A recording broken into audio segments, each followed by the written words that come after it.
warahmatullahi wabarakatuh. Alhamdulillahirrabbilalamin. Wabihi nasta'inu ala umuri dunya wadin. Wassalatu wassalamu ala asrofil anbiya'i wal mursalin wa ala alihi washabihi ajmain. Yang terhormat Pak Deden selaku Ketua Kelompok Bapak, anggota kelompok Tani Arumsari yang berbahagia. Puji serta syukur mari kita panjatkan kehadirat Allah Subhanahu wa taala, yang mana pada kesempatan ini kita bisa diberikan kesempatan untuk berkumpul dalam keadaan sehat walafiat. Sholawat serta salam mari kita curahkan kepada Nabi kita, Habibana wa Nabiyana Muhammad Sallallahu Alaihi Wasallam, kepada keluarganya, kepada sahabatnya, serta kepada kita selaku umatnya. Terlebih dahulu saya mau ucapkan terima kasih banyak kepada bapak-bapak yang telah berkenan untuk hadir pada kesempatan ini. Semoga kedatangannya atau berangkatnya bapak-bapak ke sini ini menjadi amal ibadah untuk kita semua. Sebenarnya bapak-bapak di sini juga sudah mendengar ya berita yang sedang viral saat ini terkait kebijakan Bapak Presiden kita, Bapak Prabowo Subianto, terkait efisiensi anggaran, baik itu APBD maupun APBN. Karena di peraturan sudah diterbitkan sesuai instruksi Presiden RI nomor 1 tahun 2025 terkait dengan efisiensi anggaran.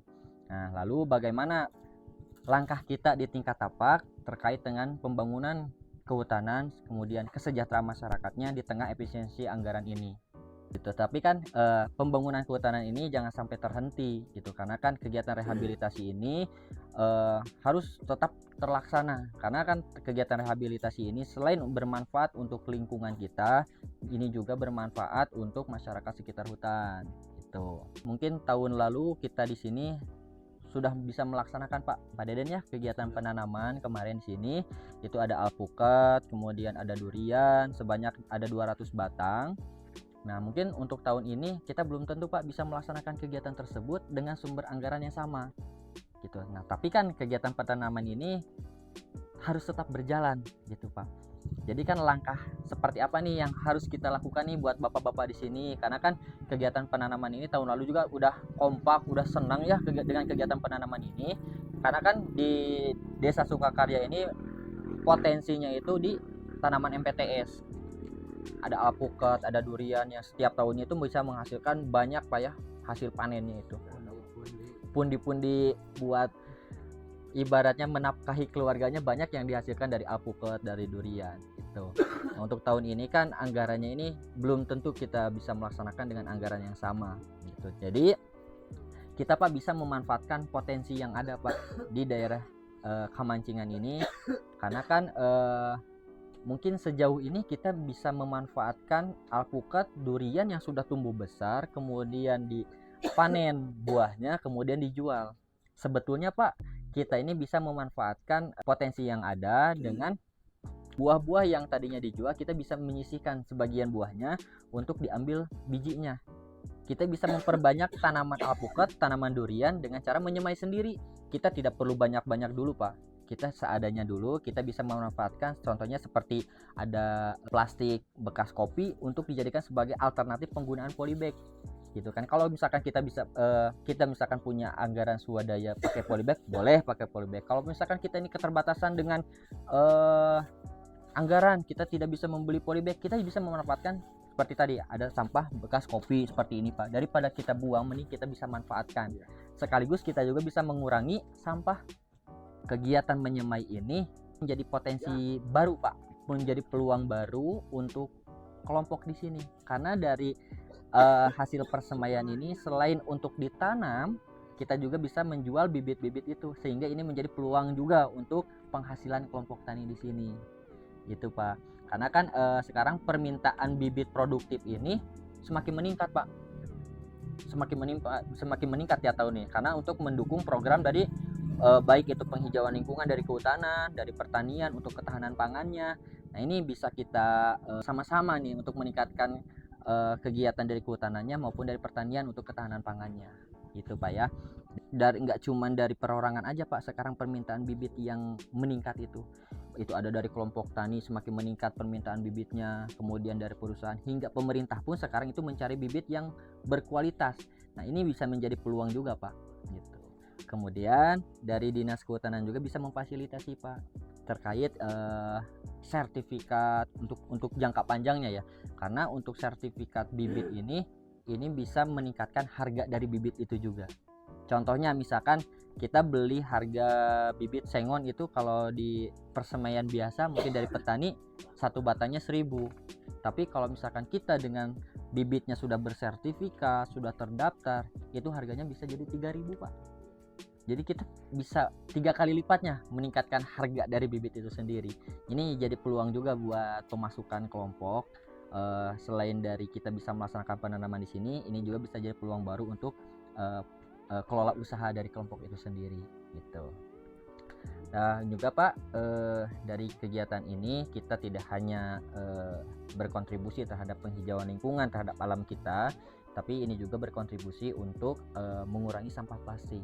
Karena kan sekarang sampah plastik, contoh yang di Pasir Bajing itu setiap hari ngedrop sampah ke sana mungkin udah kayak gunung ya Pasir Bajing teh.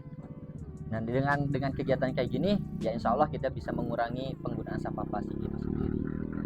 Meskipun sekarang ini ada kebijakan terhadap efisiensi anggaran, kita di sini masih bisa melaksanakan kegiatan penghijauan lingkungan yang mungkin setiap tahun dari kemarin rutin kita lakukan.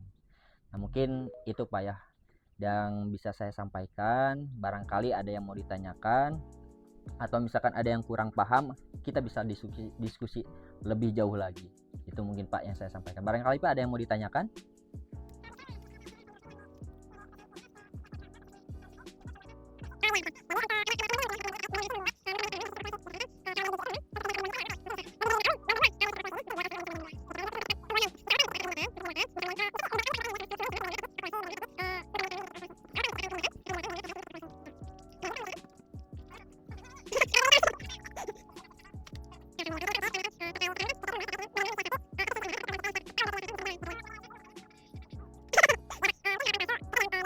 Makanya saya tuh mengajarkan kepada kelompok tani itu, kita itu harus bisa berdiri di kaki sendiri Pak gitu. Karena kalau misalkan kita bisa berdiri di kaki sendiri, kita bisa mandiri, kita ibaratnya semakin tahun tuh tidak bergantung kepada siapapun lagi. Kita bisa menghasilkan penghasilan kelompok sendiri, kita bisa membuka peluang usaha sendiri, kita bisa mensejahterakan seluruh anggotanya gitu. Ditambah lagi tahun sekarang ini ada kebijakan dari Bapak Presiden terkait dengan efisiensi anggaran. Ditambah lagi dengan itu, mungkin yang tadi saya sampaikan, mungkin tahun ini kita tidak bisa melaksanakan kegiatan penanaman yang pada tahun sebelumnya, tahun kemarin kita bisa melaksanakan kegiatan penanaman di sini Pak. Itu sumber anggarannya dari pemerintah. Kemudian ada Galipla sebagai macam, itu kan sumbernya dari anggaran pemerintah. Tapi untuk tahun ini kan kita belum tahu nih bisa mendapatkan atau enggak gitu. Tapi bagaimana disiasatinya dari yang efisiensi anggaran, kita masih bisa melaksanakan kegiatan penanaman itu. Jadi makanya saya mengarahkan untuk kita bisa mandiri, bagaimana memperbanyak tanaman sehingga kita masih bisa melaksanakan penanamannya itu gitu Pak. Kalau misalkan anggarannya tersedia dan kelompok tani ini mendapatkan anggaran, ya alhamdulillah gitu. Tapi kan itu ibaratnya masih belum pasti. Kalau misalkan belum pasti, alangkah baiknya kita punya plan B. Yang plan A mungkin kita bisa memanfaatkan anggaran pemerintah, atau plan B-nya kita ini harus bisa mandiri gitu. Jadi kita ini meskipun tidak ada anggaran pemerintah pun, kita program dari kelompok tani ini masih bisa berjalan gitu Pak. Makanya kita harus bisa mandiri agar kita tidak terlalu ketergantungan dengan baik itu anggaran dari pemerintah ataupun dari pihak-pihak swasta lainnya gitu. Mungkin itu Pak ya yang dapat saya sampaikan untuk pertemuan ini. Kita mungkin bisa berdiskusi lebih panjang lagi, ngobrol santai. Mohon maaf Pak apabila ada kekurangan atau mungkin ada salah-salah kata dari saya, kurang lebihnya saya ucapkan terima kasih. Bila taufik wal hidayah. Wassalamualaikum warahmatullahi wabarakatuh. Assalamualaikum. Teh punten nih ngeganggu waktunya, betul sama Teh Aya ini? Oh iya betul, siapa ya? Rijma Teh, saya dari Dinas Kehutanan. Barusan kan saya ketemu Pak Heru, Iya. Pak Ketua, saya diarahin buat kesini karena Pak Heru, kelompok tani Heru. Ya. Tari. ya itu Teh. Siap. Ayo masuk dulu. Siap, makasih Teh. Assalamualaikum. Punten ya, saya agak sedikit kurang sehat. Oh, tadi lagi sakit. Iya. Aduh, Jadi gimana? pakai ini ya, punten. Iya. Aduh, maaf ya teh nih saya jadi ngeganggu waktunya, teteh lagi sakit juga. Nggak apa-apa. Ya semoga cepet sembuh ya teh ya. Iya, amin. Ya gimana?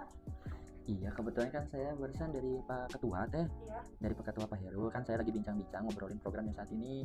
Ada program regenerasi petani yang pada tahun lalu mah namanya tuh petani milenial teh. Oh, tetap milenial. Ya, kalau sekarang namanya jadi regenerasi petani gitu.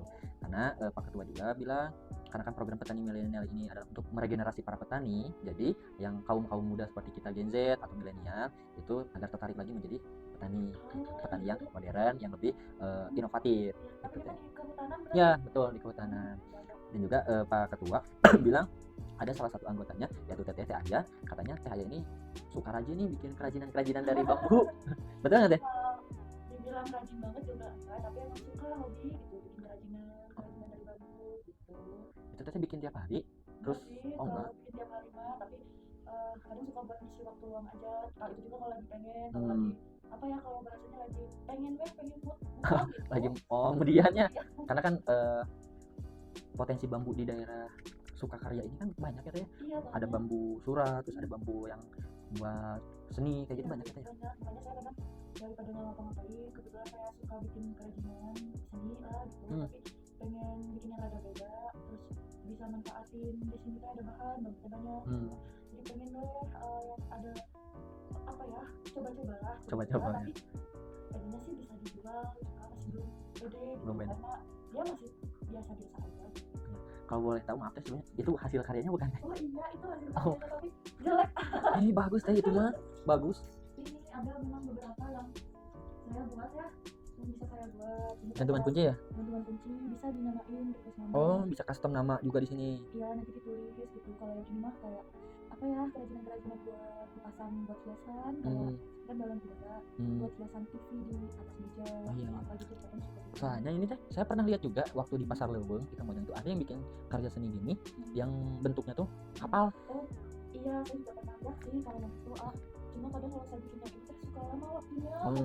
Kan karena saya juga ngikutan ya, jadi kadang ya 2 minggu sampai 1 bulan lah. Buat ngerjain itu Teh. Iya, soalnya kan ditanya agak rumit juga. Iya, benar-benar. Masakin satu-satu bentuknya, ini juga banyak motif-motifnya.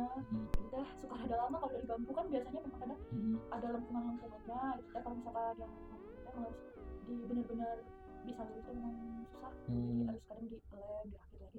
Iya. Terus ini Teh kalau dijual Teteh ngejual harga berapa? Aduh, saya nggak pernah jual lagi, soalnya itu teh buat sendiri. Saya mau jual juga belum tahu harganya. Oh, berarti Teteh hanya sekarang itu cuma bikin, Iya, mungkin aja. jadi belum jual ya? Sama sekali. Padahal ini Teh kalau dijual ya bisa mahal juga, ini bisa jadi penghasilan loh Teh. Paling kalau misalkan ada, kan suka ada yang bikin di warga-warga kampus sini aja, kalau misalkan mau ada nikahan jadi souvenir. Oh iya. Biasanya kita kasih baru kayak ini kan gampang gitu. Kan misalkan kita dikasih nama pengantinnya mah bisa loh. Ini mah kalau yang kayak gini, kalau buat gantungan kunci paling ya di angka 2.500-3.000 Satu piece tuh. Terus Teteh udah nyobain belum jual-jual kayak di e-commerce, Shopee? Kan sekarang lagi rame tuh Teh TikTok Shop. Teteh udah nyoba belum? Belum sih, kalau sampai sana mah baru ke orang-orang kampus sini aja, kalau ada yang gitu. Nah, padahal Teh kalau misalkan coba dikembangkan buat penjualannya secara online di e-commerce, itu kan ibaratnya target pasar kita tuh lebih luas loh Teh, se-Indonesia gitu. Kalau misalkan Teteh hanya apa kayaknya nawar-nawarin di lingkungan di sini kan mungkin orang yang belinya juga gitu aja. Tidak saya teh kalau misalkan jual di e-commerce terus ada yang pesan banyak, saya teh takut nggak bisa memenuhi target pasar gitu, karena kan bikinnya juga saya kalau di sini kan di keluarga paling saya sendiri aja yang bikin. Oh iya. Jadi saya juga belum punya alatnya yang lebih modern lah, nggak istilahnya lebih canggih gitu. Iya. Buat kerajinan gitu ya.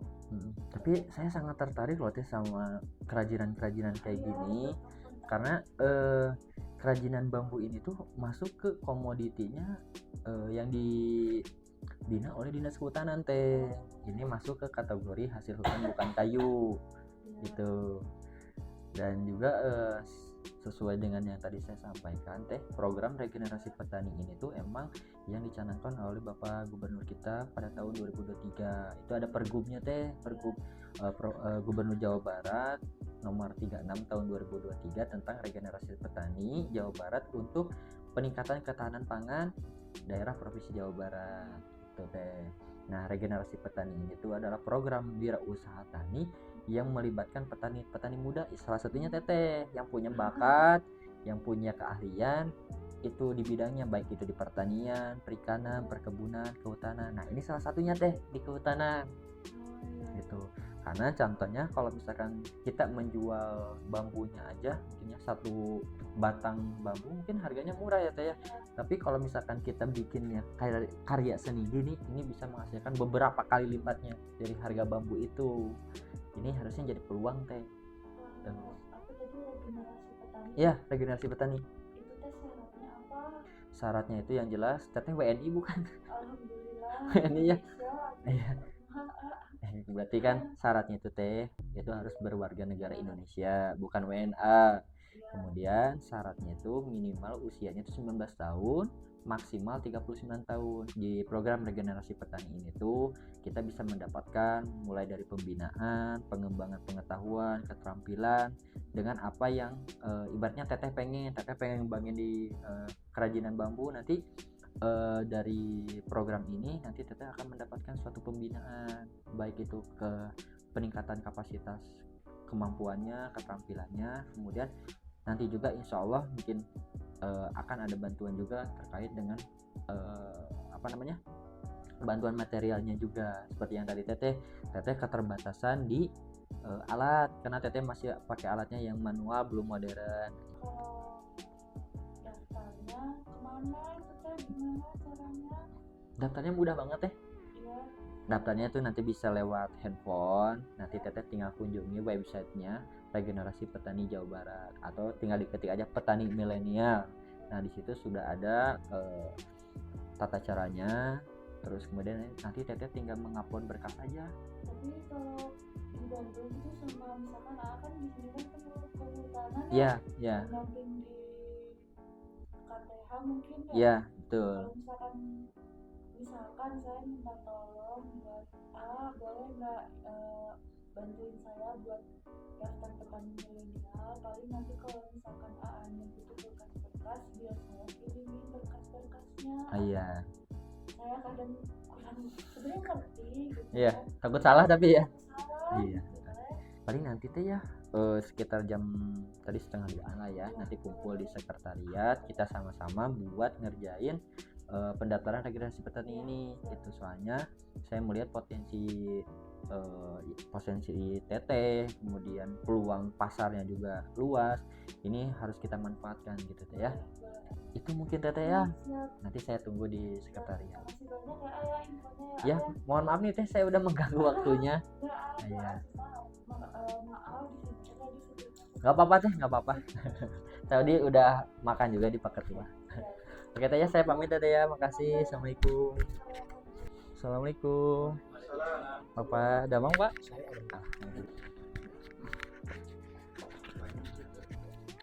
Aduh Bapak punten nih, mengganggu waktunya. Karena kan kemarin Pak Subut TU nge-WA saya untuk datang ke sini. Oh ada iya, yang siap. bicaranya. Apa tuh Pak? Aduh saya takut nih. Ya. Jadi gini, sebelumnya alhamdulillah terima kasih atas kedatangannya tentunya ke UPT Pertanian di Banjarmasin ini. Ada beberapa hal yang pengen saya tanyakan sebetulnya. Yang pertama, itu kita itu sebetulnya punya lahan, tapi lahannya itu kan pengen kita ubah menjadi lahan produktif gitu ya. Nah, sebagian itu sudah kita bikin untuk lahan pertanian. Nah, kita juga pengen yang berkaitan dengan nanam kayu gitulah, kayu atau buah gitu. Jadi ada yang jangka pendek, ada yang jangka panjang. Nah, itu gimana itu? Baik Pak ya, mungkin kedatangan saya ke sini juga udah ada chemistry nih Pak, karena kan pada tahun lalu dan juga di tahun sekarang ini saya tuh lebih intens untuk membangun demplot bibit produktif Pak di Banjarmasin. Karena kan kita juga sudah tahu Pak bahwa di Banyuresmi ini kan sudah kelihatan nih potensi-potensinya. Ya. Mulai ada yang dari Desa Sukamukti, kemudian ada di Desa Bagendit, itu sudah membangun depot bibit produktif. Itu ada alpukat maupun durian. Kalau alpukat dan durian ini dari agroklimatnya ini cocok Pak di Banyuresmi ini. Gitu. Selain alpukat sama durian apa aja yang cocok juga? Yang cocok juga di sini itu bisa mangga juga Pak. Oh, mangga bisa. Iya, mangga bisa juga. Tapi kan kita lihat juga Pak dari segi ekonominya yang Ya, lagi trennya itu sekarang ya. kan alpukat sama durian. Oh, iya. Itu ibaratnya kalau misalkan kita lagi panen raya juga dari segi ekonominya tidak terlalu anjlok banget gitu Pak. Oh, iya. Terus saya juga Pak, betul yang kata Pak UPT barusan, harus ada jangka pendek, jangka menengah dan juga jangka panjangnya. Dengan sistem kalau di kehutanan itu mungkin Bapak juga sudah tidak asing ya dengan sistem agroforestry. Iya. Agroforestry itu kalau zaman dulu mungkin namanya tumpang sari lah ya. Tumpang sari, ya. Tumpang sari. Nah, jadi sama aja sih sebenarnya. Nah, nanti kita bisa sama-sama Pak untuk membangun depot bibit produktif ini. Kalau boleh tahu di mana Pak lokasinya? Dekat sih ya. Dekat daerah sini berarti. Daerah sini gitu, Itu ya. bisa di akses jalannya mudah Pak. Akses jalan alhamdulillah bisa gitu. Sampai ke roda 4 masuk gitu lah. Nah, alhamdulillah berarti kan nanti untuk misalkan untuk pertemuan di lapangan kan bisa juga enak, untuk pemeliharaan juga enak. Iya. Terus gini kalau misalnya ada petani Banyuresmi yang tertarik gitunya, tapi memang baru mau memulai gitu. Nah, itu gimana? Ada penyuluhan-penyuluhan Nah, atau tentu. itu seperti apa gimana? Tentu Pak, karena kan untuk menunjang keberhasilan depot bibit produktif ini, karena kan nantinya depot bibit produktif ini itu dikelolanya oleh para petani juga, bukan oleh dinas. Dinas itu hanya mendampingi apabila misalkan ada yang kekurangan atau apa, kita mendampingi, mengarahkan. Tapi yang mengelola seutuhnya itu adalah para petaninya di sini. Terus syarat-syaratnya apa aja itu? Kalau syarat-syaratnya nanti itu pH-nya tuh netral Pak, ya syaratnya netral. Oh, berarti ada pengukuran pH tanah dulu ya? Betul. Karena kan untuk durian ini tidak, ibaratnya harus ada tegakan juga, jadi jangan terlalu panas Pak kalau durian itu dia cocoknya. Nah, Kalau alpukat sama? kalau alpukat itu lebih agak kuat dibanding durian. Lebih kuat. Oh iya. Bikin proposal gitu kalau misalnya untuk apa itu Kerjasama. Betul. Nanti Pak bisa membuatkan surat permohonan. Jadi bukan iya. bukan proposal sih sebetulnya Pak. Hanya cukup surat permohonan aja. kelompok atau nanti Itu bisa kelompok. perorangan nggak bisa. Kalau perorangan bisa Pak, tapi cuman jumlahnya sedikit kalau perorangan. Tapi kan kita ini tujuannya untuk membuat demplot dulu Pak, agar untuk sebagai percontohan dulu. Ketika demplot ini berhasil, mungkin ini bisa menarik juga para anggota maupun masyarakat umum agar semuanya bisa tertarik. Kita berhasilkan dulu nih demplot ini sebagai percontohan. Dapat bantuan apa aja biasanya kalau demplot? Kalau demplot ini dari kami biasanya ada bibitnya, kemudian untuk sarana prasarana baik itu pupuk, nanti kita bisa meminta bantuan dari instansi terkait dengan mengirimkan surat permohonan kembali, gitu Pak. Siapa teman? Terus nanti siapa yang mengelola demplot itu jadinya? Yang ngelolanya mungkin kita sama kehutanan dan juga pertanian mungkin sebagai pendampingnya. Pendampingnya. Untuk mendampinginya, kalau untuk yang mengelola seutuhnya baik itu pemeliharaan itu para petani di sini. Gitu. Dan juga mungkin Pak, mungkin takutnya ada yang beranggapan nanti hasilnya untuk siapa. Ini hasilnya dari kehutanan tidak harus mengembalikan, karena sepenuhnya ini hasil dari demplot ini adalah untuk masyarakat. Dan tujuannya adalah untuk sebagai percontohan untuk menarik minat para masyarakat maupun para petani di sini. Gitu. Ya siapa tuh? Hatur nuhun pisan atau mungkin nanti kita bisa bersama-sama ke lapangan Pak ya. Siap. Ya, juga mungkin kumpul sama petaninya untuk ketika nanti sebelum pelaksanaan juga saya ingin mendatangkan juga Pak ahli yang di bidang durian maupun alpukat, karena mungkin kalau secara teori saya bisa memahami, tapi mungkin secara teknis harus bersama dengan ahlinya juga, nanti sama-sama dengan petani untuk memberikan ibaratnya pendampingan maupun penyuluhan gitu, terkait pemeliharaan alpukat dan durian. Gitu mungkin Pak ya. Siapa Pak? Terima kasih banyak nih. Ya, mohon siapa tanah hatur nuhun pisan. Assalamualaikum. Waalaikumsalam Teh. Kenapa Teh? Ada apa? Sibuk nggak? Enggak sih. Kenapa? Ada apa? Mau koordinasi aja. Oh, boleh. Sok atuh duduk teh, duduk. Makasih. Ya gimana Teh Isna nih, ada yang bisa saya bantu? Iya Kang, jadi kan barusan kan kita dengar ya sama-sama ada sosialisasi anti korupsi dari pimpinan kita, Pak Kepala Cabang. Nah, saya tadi merhatiin juga, cuma agak sedikit bingung gimana sih penerapannya di dalam kehidupan sehari-hari ya, khususnya buat pekerjaan-pekerjaan kita yang sekarang kayak gitu. Kalau menurut Akang gimana? Ya alhamdulillah sih, berarti Teteh tadi merhatiin ya. Iya. Gitu. Karena jadi gini, integritas itu bukan hanya sekedar slogan, tapi oke. emang hal yang harus kita pegang dalam kehidupan sehari-hari kita, mulai dari hal kecil gitu Teh. Kalau contohnya nih, kita butuh contoh konkretnya gitu, Oh. gimana Kang? Nah misalkan dalam kehidupan sehari-hari kan kita sering nih ngurusin proyek-proyek KHR, baik itu administrasinya maupun proses dari keuangannya. Nah kita jangan sekali-kali mencoba untuk mengkali atau misalkan menerima laporan yang tidak sesuai dengan fakta di lapangan, ataupun hal itu terjadi karena ada tekanan dari atasan ataupun dari pihak luar. Tapi gimana ya Kang, kalau misalkan posisi kita tuh sulit, tapi kita harus ikutin. Nah itu bisa berdampak itu sama kita gitu. Itu gimana Kang? Nah disitulah letak ujian integritas kita. Ujian integritas kita harus tegas menolak serta dalam bentuk apapun itu gratifikasi. Banyak orang yang berpikir bahwa menerima gratifikasi itu nominalnya kecil itu beranggapan bahwa itu tuh bukan korupsi atau bukan gratifikasi, tetapi harus kita sadari bahwa korupsi itu bermulanya dari hal-hal kecil gitu. Karena kan korupsi itu tidak berawal semuanya itu dari niat, tapi karena ada kesempatan. Di situ itu letak ujian integritas kita sebagai pegawai di pemerintah. Tapi kadang gimana ya Kang, soalnya godaan kadangnya gede gitu. Godaan. Nah, orang-orang atau pihak-pihak tertentu yang kadang memberikan kita sejumlah uang sebagai bentuk ucapan terima kasih, mungkin kita sebenarnya bisa menolak, tapi takutnya ada ancaman-ancaman atau kita dimusuhi sama beberapa pihak, itu jadi ancaman untuk kita sendiri. Itu gimana ya Kang? Nah itulah ya mengapa kita tuh harus berani, kita harus membangun sistem yang kuat. Kalau kita bersikap tegas sejak awal, orang-orang yang akan tahu bahwa kita tuh tidak bisa dibeli. Jika ancaman itu serius, kita bisa melaporkannya ke pihak lembaga pengawas, baik itu ke KPK ataupun yang sejenisnya gitu Teh. Jadi jangan takut karena ada ancaman yang berpengaruh terhadap karir atau pribadi. Nanti kan itu ada lembaga pengawas seperti KPK dan lain-lain. Oke. Jadi saya udah mulai ngerti nih. Dan apa ya?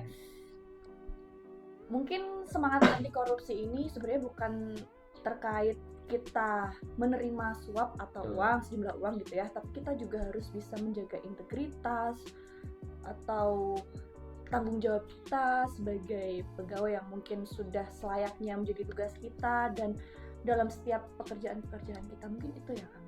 Betul, karena sebagai contoh juga Teh, semangat anti korupsi ini itu bisa kita mulai dengan dari disiplin dalam bekerja, tidak memanfaatkan fasilitas kantor yang tujuannya untuk kepentingan pribadi gitu, dan juga hingga berani untuk melaporkan jika ada indikasi penyimpangan itu Teh. Gitu. Oke deh kalau gitu.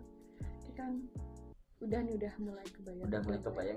Ada gambaran. Jadi mungkin saya menegaskan Teh bahwa dalam pekerjaan kita ini mungkin banyak godaannya, banyak itu baik itu dari pihak internal kita maupun dari pihak luar kita yang memicu kita untuk ibaratnya mah keluar dari jalur gitu ya. Nah itu kita harus berani, dan apabila ada indikasi yang seperti itu kita harus bisa melawan, kita harus tegas, karena kan kita juga punya lembaga pengawas, kita bisa melaporkannya. Jadi jangan takut terhadap karir kita, pokoknya selama kita benar kita harus berani. Oke, siap. Oke Kang, gitu aja. Deh, ya. Maaf ya ganggu waktunya. Ya nggak apa-apa deh, santai aja. Kita sharing-sharing lagi lah terkait hal-hal lain. Oke, makasih ya Kang ya. Sama-sama deh. Assalamualaikum. Waalaikumsalam.